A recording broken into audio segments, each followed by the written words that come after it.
जय गुरुदेव। स्वामी जी ने कहा, जय गुरुदेव वचन। मानव धर्म सर्वोपरि है। दया और रहम का भाव आ जाए तो सभी प्रकार के भेदभाव अपने आप बंद हो जाएंगे। दूसरों के देश में आकर जमा कर रहे हो तो यह पागलपन नहीं है तो क्या है। यही तो मैं आपको समझाता हूँ कि तुम जितना भी कमा लो सब तुम्हारी मेहनत बेकार चली जाएगी। भजन का समय 3 बजे से 6 बजे तक होता है। यह अमृत वेला का समय है। अमृत वेला में भजन करने से ज़्यादा तरक्की होती है। भोजन दिन में 2 बार करते हो तो भजन भी 2 बार करना चाहिए। जिस दिन भजन न कर पाओ उस दिन भोजन करने का हक नहीं। अपनी मौत को हमेशा याद रखो। मौत याद रहेगी तो मन कभी भजन में रुखा नहीं होगा। मौत समय बता के नहीं आएगी। अपनी मेहनत मशक्क़त से कमाए हुए धन का 10वां अंश गुरु का है। इसे परमार्थ में लगा देना चाहिए। इस सेवा से धन पवित्र हो जाता है। घर में दया और बरकत आती है। आजकल के समय में वही समझदार हैं जो घर गृहस्थी का काम करते हुए भजन करके यहाँ से निकल चले, वरना बाद में तो रोने के सिवाय और कुछ भी नहीं मिलने वाला।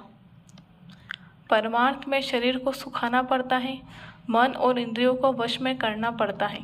जो ये करे वही परमार्थ के लायक है। आत्मधन की कमाई कर लो, बाहर के धन की नहीं। आत्मधन ही साथ जाएगा और जीवात्मा की रक्षा करेगा। मेरी बातों को कंगाल की तरह बांध लो और हर रोज उसे खोल खोल के देखो कि उसमें से कुछ गिर तो नहीं गया है। अगर आपने रोज नहीं देखा तो रोज नहीं गिना तो गिर जाएगा, फिर कुछ नहीं रहेगा तुम्हारे पास। गुरु के आदेश का पालन का नाम ही भक्ति है। गुरु भक्ति और कुछ नहीं, आदेश पालन का संकल्प होना चाहिए। गुरु का पहला आदेश भजन का है जो नामदान के समय मिला था। छाया से प्रेम करते हो, छाया किसी की नहीं होती, सबको धोखा दे देती है। बिना शाकाहारी बने आने वाले तकलीफ़ों और पीड़ाओं को आप सहन नहीं कर सकते हो। जितना तुम संसार के लिए रोते हो उतना 2-4 आंसू मालिक के लिए रो तो जल्दी काम हो जाए।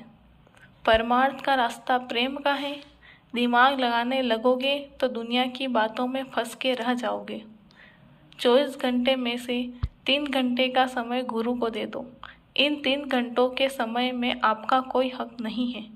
यह समय गुरु का है। ऐसे कर लो तो काम जल्दी बन जाए। भजन करने वालों को भजन न करने वाले पागल कहते हैं। मीरा को भी तो लोगों ने प्रेम दीवानी कहा था। सामूहिक सत्संग भजन से लाभ मिलता है। एक कक्षा में होशियार विद्यार्थी के पास बैठकर कमज़ोर विद्यार्थी भी कुछ सीख लेता है और कक्षा में उत्तीर्ण हो जाता है। अगर 24 घंटों में भजन का समय नहीं निकाल पाते हो तो इससे अच्छा है कि चुल्लू भर पानी में डूब मरो। जो भगवान की बनाई सृष्टि में जुल्म करता है वह नरकगामी होता है। जय गुरुदेव।